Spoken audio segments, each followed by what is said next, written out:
សួ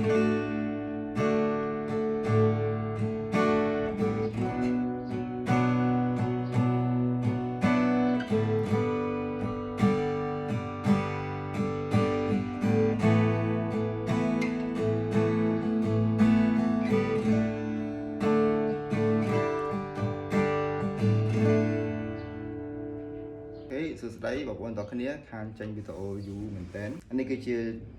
ខ្ញុំបង្ហាញនេះគឺជាចង្វាក់ប្រភេទ slow rock បឋមអានេះគឺខ្ញុំលេងមិននេះគឺសម្រាប់លេងនៅក្នុងវគ្គទី1វគ្គទី2វគ្គ verse វគ្គតូលហើយចំពោះវគ្គ chorus គ្រាន់តែបន្ថែមទីបន្ទួចដូចចេះ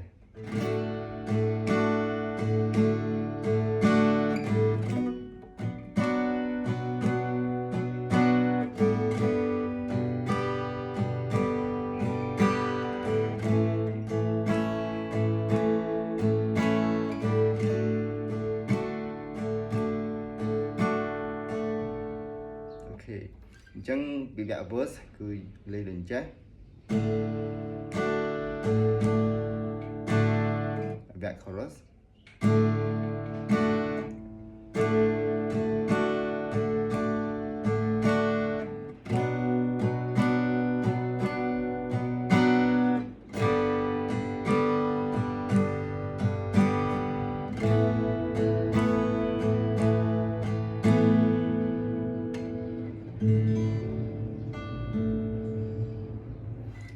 ខុសនេះបន្តិចបន្តួច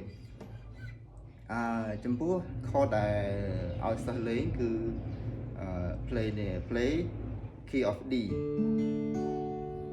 ហើយចំពោះសិស្សលេងមិនតន់ល្អទេនៅខុស D ដោយសារតែយើងមាន F sharp minor ហើយនិង B minor អញ្ចឹងប្រើកែពុះ2ហើយយើង play the chord of C វិញខុសពិបាកមានតែខុស F មួយទេអញ្ចឹងខុស F គឺប្រើជា F major 7ចំនួននឹង F major ដើម្បីឲ្យស្រួលសម្រាប់ការលេងសោះថ្នាក់ដំបូងអូខេសាប់ថ្មីខ្ញុំបង្ហាញឲ្យអំពី verse part and chorus part verse chorus verse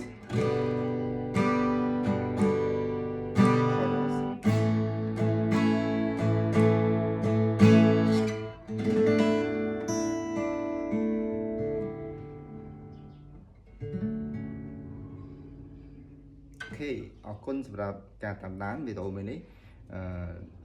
វាជាវីដេអូទី1នៅក្នុងឆ្នាំថ្មីដែលខ្ញុំចែករំលែកទៅ